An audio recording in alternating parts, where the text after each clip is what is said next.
आलेले जगद्गुरू संत श्रेष्ठ तुकाराम महाराजांच्या पावनभूमीतून आलेले आम्ही आणि इथं किल्ला बघायसाठी आलो होतो। या परिसर आम्हाला खूप सुंदर वाटला। आम्ही पांडवगडावरती गेलो होतो आणि या इथे येताना इथं पिक्चरची शूटिंग इथे बघण्याची सारखी होतं, त्यामुळे इथं आलो। कुठलं गाव? पुणे देऊळगावातून आलो। पानिपतच्या युद्धाचा आपण अभ्यास केला, नानाने पानिपतच्या युद्धाचा अभ्यास केलेला। ते त्या काळात 16-17 वर्षाचे होते, लक्षात आलं का नाही? आणि त्यांनी तिथे आपला पराभव का झाला हे लक्षात घेतलेलं आहे। आणि काय अफजलीनं आपली रसद तोडली आणि निम्मे लोक उपाशी मेले, निम्मे लोक युद्धात मारले गेले, हे नानांनी त्या काळात जाणलेलं होतं। आणि पडत्या काळामध्ये तीच चूक होऊ नये म्हणून नानांनी कर्नाळा किल्ला याच्यामध्ये पनवेल शेजारी तिथून सावंतवाडीपर्यंतचा म्हणजे सिंधुदुर्ग किल्ला हा संपूर्ण त्यांनी पाहिलेला आहे। इतिहासात उल्लेख नाही, पण संदर्भ थोडे मिळतात, ते मोरारीच्या सहीचे देईन मी, लक्षात नाही? आणि ती चूक होऊ नये म्हणून नानांनी हा वाडा इथं बांधलेला आहे, लक्षात आलं का नाही? आणि इथे राहून पेशव्यांची रसद आपली रसद पुरवणं, शत्रूची रसद तोडण्याची 2 कामं करण्यासाठी हा वाडा बांधलेला आहे। तिन्ही बाजूला डोंगर आहे आणि कृष्णा नदी महाबळेश्वरला पंचगंगा टेम्पलमधून जे उगम पावलेले ते सरळ पूर्वेकडे आलेले आणि घाट बांधून नानानं दक्षिण वाहिनी तिला केलेली आहे। कुठेही कृष्णा नदी मी उगमापासून मद्रासपर्यंत गेलो, दक्षिण वाहिनी आहे, पश्चिम वाहिनी आहे। या 2 रेठ्याजवळ गेल्यानंतर दक्षिण आणि पूर्व याच्यामध्ये गेली, पण सरळ दक्षिण वाहिनी मात्र इथे आहे, लक्षात आलं का नाही?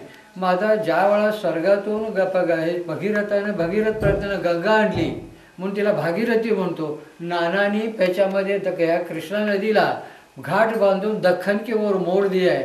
या मोडला काय नाव द्यायचं ते तुम्ही ठरवा, मला सुद्धा ते सुचत नाही आहे, लक्षात आलं का नाही? आणि हा नानांचा दूरदर्शीपणा इथं दिसून येतो। नानाला भित्रा म्हटलं जातं, नाना भित्रे नाहीत, ॲक्च्युअल ते कुठे वेळाचे आहेत। वेळासून ते येतात कर्नाळा किल्ल्यापासून सिंधुदुर्ग किल्ल्यापर्यंत पायी त्यांनी अभ्यास करून भाग निवडलेला आहे आणि ॲक्च्युअल ते बॅटलफील्डवरती आहे, लक्षात आलं का नाही? हा याच्यामध्ये विचार केला तर ते बॅटलफील्डवरती असणारा माणूस निश्चितच भित्रा नसतो, तो लिहिणारा कदाचित भित्रा असू शकेल। पण लक्षात घ्या, एक पामरबाई परदेशी आहे, तिनं नानांच्याबद्दल 4च वाक्यात माहिती सांगितलेली आहे आणि ती जास्त महत्त्वाची आहे। तिला कळलं पण आमच्या लोकांना कळलं नाही नाना काय आहे ते। त्यांनी सरळ म्हटलेलं आहे, Nana was frugal in life, he was not extravagant and with the death of Nana all the wisdom vanished from Maratha kingdom. इथंच माहिती त्यांची कळू शकते। आणि शूर कोण होते? देवाजी पंत, चोरगड विठ्ठलपंत शिंदे, सखाराम बापू बोकील हे शूर का तर म्हणजे त्यांच्या हातात तलवार होती, नानाच्या हातात नव्हती। नानाला हात 2च आहेत, एका हातात लेखडी, एका हातात चोपडी, आणखी 2 हातात तर तलवार सुद्धा घेतली असती, पण ॲक्च्युअल तो बॅटलफील्डवरतीच आहे माणूस हां।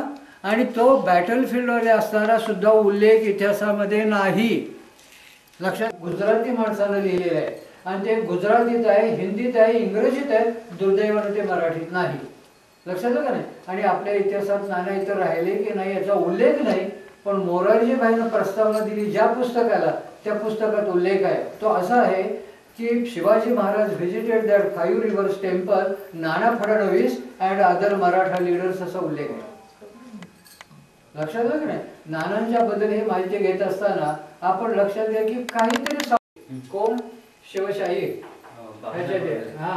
पुरंदरे त्यांना तिथे एका नाटकलं काय त्यांनी उल्लेख केला, मर्द मराठा मंडळ। अहो म्हणाले थांबा, काय रडमर्द मराठा मंडळ? गाडवा म्हणाले खाली बैस, मर्द रडातच असतो, घरात नसतो म्हणाले। मग नाना ऍक्च्युअल बॅटलफील्डवरती आहेत की ह्याच्यामध्ये भित्रे कसे म्हणायचे?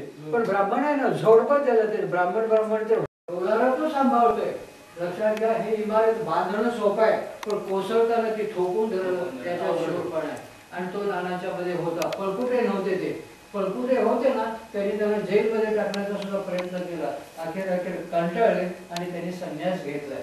आणि त्या पामरबाईनं त्याच्यावरती सांगितलं 18 वर्षात पेशवाई संपली, 18 वर्षात हा नानांचा इतिहास आपल्याला पाहायला, पण नानांचा अजून याच्यामध्ये काहीतरी इतिहास मिळू शकेल, पण मी थोडा संदर्भ मिळाला, मी त्याच्यामधून ती माहिती सांगितलेली आहे, लक्षात आलं नाही? आणि 3 चौकी वाडा आहे आपल्या, 6 चौकी वाडा आहे आणि फेंग शुई नानांनी वाचलेलं आहे। फेंग शुईच्या शास्त्राप्रमाणे विहीर त्या कोपऱ्यात आहे, स्वयंपाकघर त्या कोपऱ्यात आहे। आता इथून तुम्ही आत आला तर ऑटोमॅटिक लॉक आहे, तुम्हाला आश्चर्य वाटेल. आणि पुण्याला सुद्धा ते ऑटोमॅटिक लॉक आहे त्या वाड्याला. शाहिस्तेखानला दरवाज्यातून पळता आलं नाही, खिडकीतून पळताना त्याची बोटं तोडलेत शिवाजी महाराज. प्रत्येक ठिकाणी काहीतरी आहे. आणि तुम्हाला आता सहजासहजी दाखवतो. कुलूप आहे तिथे, जगतापूर चावी असेल, पण त्याला ऑटोमॅटिक लॉक आहे हे तुम्हाला दाखवतो. अजून कोणाला ते माहीत नाही. या इथं याच्यामध्ये दाखवतो, उघडतच नाही. आणि हे मला तुमच्यासारखे आलेले लोक म्हणायला लागले. मी इथं बसलो होतो सुरुवातीला आणि म्हटलं म्हणाले एवढीच खोली बघेल बघा ना, म्हटलं गेले बघायला म्हटलं आत कोणीतरी झोपले, तुम्ही काय सांगता उघडा म्हणून. नानांच्यावर प्रेम करणारे अजून आहेत म्हणून माणसं पुणे मुंबईवरून इथे येतात. दररोज असे कितीतरी लोक इथे भेट देतात. मग आता या याच्यामध्ये पहा ऑटोमॅटिक लॉक आहे, कुलूप आहे ते दाखवतो. माझ्याकडे ती चावी नाही, हे आहे ना आता. हा याच्यामध्ये बघा, एवढ्या याच्यामध्ये तुम्हाला दाखवतो. आहे का याच्यात? नाही. हे बघा इथं दाबलं की ऑटोमॅटिक लॉक होते. हे उघडलं नाही, हे लॉक निघालं. हे बघा हे उघडण्याची नाही, कारण पुण्याला ते कळलं नाही शाहिस्तेखानला. आणि म्हणून तो दरवाज्यातून जाण्याऐवजी खिडकीतून पळाला. तेव्हा त्याची 3 बोटं तुटली. लक्षात आलं? ह्या अशा काही गोष्टी आहेत. आणि त्याचबरोबर हे करत असताना हा वाड्याचा याच्यावरती स्ट्रक्चर बघा. हा केवळ शो नाही, खांबावरती असे घेतलेले 3 मजले याच्यामध्ये इमारत ही पण अशी घेतलेली आहे. आणि हे 1 पीस आहे. हा पिलर एक तुकडा गेला तर त्याच्या कारागिरीचे महत्व आहे. आणि हा दगड आहे तो याच्यामध्ये कोरून आत खाली बसवलेला आहे. याला होल आहे आणि याच्यामध्ये हा खांब बसवलेला आहे. नाहीतर असं आपण ओढला ना तर सटकन सटके. मला वाटतं नुसता बसवलेला नाही येतो तसा. लक्षात आलं? तो वाड्याच्या याच्यामध्ये तो भाग 6 चौकी वाडा आहे. आणि बांधण्याचं कारण नानांनी वाचलेलं आहे. या भागामध्ये त्याच्यामध्ये हे दर्गे आहेत. शिवाजी रामदास या भागातून गेले होते.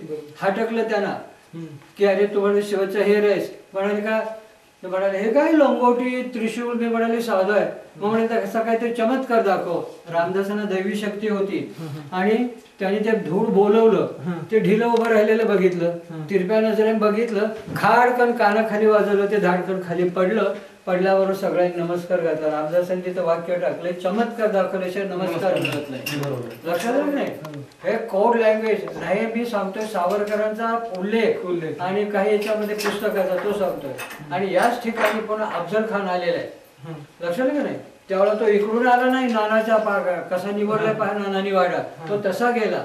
पण त्यावेळेला सुद्धा एका पैशाची साधून सांगितलं की त्याच्यामध्ये मुसलमान सैन्य निघालेला इकडे पकडायला. लक्षात घ्या, त्यावेळेला रामदासांनी हे चमत्कार दाखवलं. कोड लँग्वेज बदलली आणि काय केलं, एक पत्र लिहिलं. ते पत्र लिहिलं वरवर वाटेल तुम्हाला उपदेशात्मक आहे, पण त्या पत्रातलं प्रत्येक ओळीतलं पहिलं अक्षर घेतलं ना एक वाक्य तयार होतं. आणि ते काय, विजापूरचा सरदार निघालेला आहे सावधान. आणि सावधान तिथं मुर्दा पाडलाय, नाहीतर शिवाजी तिथंच संपले असते. आम्हाला खरा इतिहास दाखवला जात नाही. बाबासाहेब पुरंदरेचा दुसरा संदर्भ देतो. इकडून गेले रामदास चाफळला गेले, राम मंदिर उभारलं. शिवाजी महाराज विशाळगडाला गेले. दुसऱ्या साधून बातमी दिली विशाळगडाच्या सैन्य निघालेलं आहे. त्यावेळेला त्यांनी काय केलं, कोड लँग्वेज त्यांची बदलते रामदासांची. आणि हे बघितलेलं आहे, लक्षात घ्या. त्यावेळेला काय केलं त्यांनी, जायफळ कात आणि वेलदोडे पुढील बांधीत म्हणाले शिवाजी महाराजांनी लिहून दिलं. त्यांनी घेतले, उघडलं, म्हणाले खाली उतरलं पाहिजे, किल्ला खाली केला पाहिजे. तुम्ही पान सुना कधी येतोय वाट बघत बसला असता. अर्थ काय होता, कसे संदर्भ जोडतायत पहा हे सगळे. जायफळ जाफळ, कात काळ कठीण आलेला आहे, वेलदोडा वेळ दौडू नकोस, खाली उतरले किल्ल्याला वेढा पडला.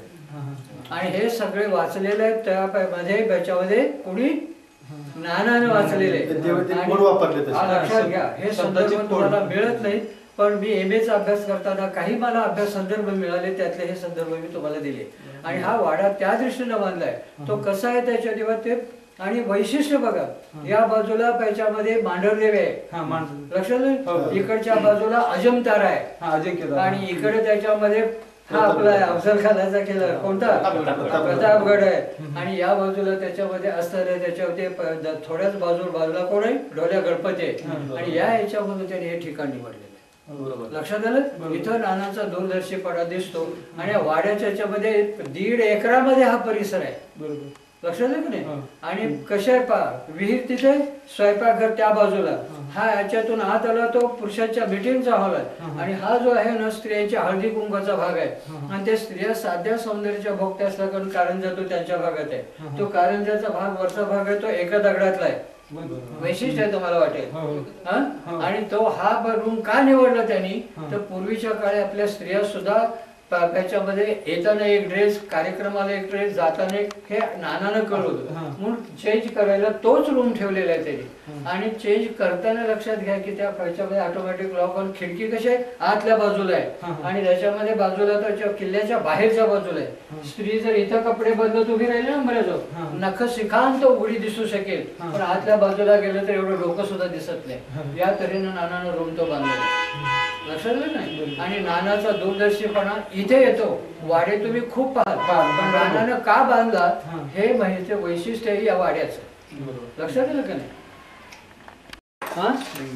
इथं केलं की नाही लॉक, हे बघा लॉक इथं होतं आणि खाली आता लूज सतत दाखवण्यामुळे लूज झाले लक्षात. तरीही त्याच्यामध्ये लॉक इथं येतं. हा भाग हे भाग आहे आणि हा झालं का खालीवर लॉक. म्हणून शाहिस्तेकाची बोट तुटली आणि नानांचा दूरदर्शीपणा आणि कारागिराची कारागिरी इथं कळते. लक्षात आहे बरोबर. आणि नानांचा त्याच्यामध्ये खरं म्हणजे एसी तिकडे आहे. कारण सांगितलं मला की एसी कशाला सुरू करून इकडे बसलाय. नदी कृष्णा नदी दक्षिण वाहिनी बनवली त्या बाजूला एवढी मोठी चौकट आहे. ती चौकट जर उघडली म्हणजे खिडकी तर त्या खिडकीतून वारा जो नदीच्या पाण्यावर येतो ना तो आजच्या बाजूला इकडे भिंतीला थडतो आणि तिथे खिडक्या तिथून बाहेर येतो. आणि एकानं मला विचारलं एसी करून इकडे कशाला बसलं. आणि तुम्ही लोक शंका विचारता त्यावेळी मी त्या वास्तूशी संवाद साधतोय त्यातून हा इतिहास मला मिळालेला आहे. लक्षात आहे का नाही. हे त्या पद्धतीतच पुनर्निर्माण केलेलं आहे. ही चित्र इकडली खराब झालेली आहेत तर ती पण आता पेंटिंगचं काम करण्यात येईल. आणि हे सगळा याचा रंग गेलेला होता तो सगळा आहे तसंच ती त्याच्यामध्ये मूळ स्ट्रक्चरमध्ये काही बदल न करता जेवढं म्हणून पुनर्निर्माण करता येईल तेवढं करण्याचा प्रयत्न केलेला आहे. आणि आमची इच्छा आहे की हा वर्षानुवर्ष असाच राहावा वाडा म्हणून. लोकांनी येणाऱ्या लोकांनी सुद्धा त्याच्यावर नावं लिहून खराब करणे या गोष्टी टाळाव्यात. त्यामुळे आम्हाला हे परत परत काम करावं लागतं आणि त्याचं मूळ सौंदर्य ते नष्ट होतं आहे म्हणून त्याची काळजी घ्यावी अशी आमची इच्छा आहे. परिसरात शूटिंग्ज होतात तर लोक त्या दृष्टीनेच येतात बघायला की इथे शूटिंग कुठलं झालं किंवा शाहरुख खान इथे आला होता का, सलमान खान इथे थांबला होता का. त्यामध्ये ऐतिहासिक संदर्भ आहे तो विसरला जातोय. तर लोकांनी तो ऐतिहासिक संदर्भ विसरू नये. शूटिंग होत राहतील पण ह्याचा जो इतिहास मूळ आहे तो लोकांनी लक्षात ठेवावा अशी आमची सगळ्यांची इच्छा आहे मेणोलीकरांची. ते झालं पण माणूस इकडे येताना वाडा म्हणूनच बघायला येतं. पण वाड्यात आल्यानंतर लोक विचारतात सलमान खान इथे शूटिंगला आला होता का. तर आम्ही त्यांना तेच सांगतो की सलमान खान कुठे आला होता त्यापेक्षा नानांचा दूरदर्शीपणा आहे. आणि हे जे आमच्या पूर्वजांनी आमच्याकरता ठेवलेलं आहे त्याचं येऊन इथे काय बाबा काळजी काय घेता येईल तेवढाच प्रयत्न.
समाधी. धौम्य ऋषी म्हणजे पांडवांचे गुरु. पांडवांना ज्यावेळेस वनवास झाला त्यावेळेस इतिहास आला विराट नगरी म्हणजे वाई. विराट नगरी म्हणजे त्यांनी तिथं नोकऱ्या करायच्या आणि इथं येऊन धौम्य ऋषीचं दर्शन घ्यायचं, पांडवगडाला मुक्काम करायचा. 11 वर्ष सडळ आणि 1 वर्ष अज्ञातवास होता त्यांना. अज्ञातवासामध्ये तिथं पांडवगडाला 12 वर्षाच्या 12 गुहा खणल्या त्यांनी. 5 अदृश्य आहेत, 7 अक्षरशः मी पाहिल्यात. तिथे येऊन गुरूंचं दर्शन घ्यायचं. अज्ञातवास संपल्यानंतर गुरूंनी इथं तळं होतं, जंगल होतं. इथं तळ्यामध्ये त्यांनी जिवंत समाधी घेतली धौम्य ऋषीने. मग पांडवांनी ते मंदिर आणि हे मंदिर बांधलं. हे मंदिर म्हणजे नरसिंह अवतार. लक्ष्मीनारायण भक्त प्रल्हाद भक्ती ज्यांची करत होते ते लक्ष्मीनारायण. लक्ष्मीनारायणाची भक्ती करत असताना भक्त प्रल्हादचे वडील म्हणजे राक्षसी अवतार हिरण्यकशिपू. ते काय त्याला लेखाचं हे ढोंग खपायचं नाहीत. माझ्या शत्रूंची नावं तू घेऊन जपत बसतोस. नारळ फोडला काय बरं फोडला लागतो. तर कुठं आहे तुझा नारायण? तर भक्त प्रल्हाद म्हणले विश्वामध्ये कुठं बी आहे का ह्या खांबात? बघा म्हणले. आता तो नाही तिथं खांब होता. ती जिकमाळ आहे. दुईच्या मध्ये जागा आहे का? अगं तिथं खांब होता. खांब जीर्ण झाला, लाकूडच ते. आणि हे झाल्यानंतर मारले आज तसे नरारी स्तंभी गुरगुरत बाहेर निघाले. मग हिरण्यकशिपू म्हणले की आता मरण 2 पाऊलावर आहे. मग परमेश्वराला 4-5 प्रश्न टाकले. मला घरात मरण नको, बाहेर नको, दिवसा नको, रात्री नको, भूमीवर नको, अदात्री नको, शस्त्र नको, अस्त्र नको, मानव नको, प्राणी नको. मग त्यांनी नरसिंहाचं रूप घेतलं. सिंहाचं रूप घेतल्यानंतर चेहरा आला सिंहाचा, बाकी मानवाचा. हाताला नखं आली, शस्त्र नाही, अस्त्र नाही. उंबरट्यावर घेतले, घरात नाही, बाहेर नाही, भूमीवर नाही, काय वरती नाही, मांडीवर घेतले. दिवसा नाही, रात्री नाही, चंद्र अर्धा पाण्यात सूर्य गेला अशा वेळेस पोट गेला.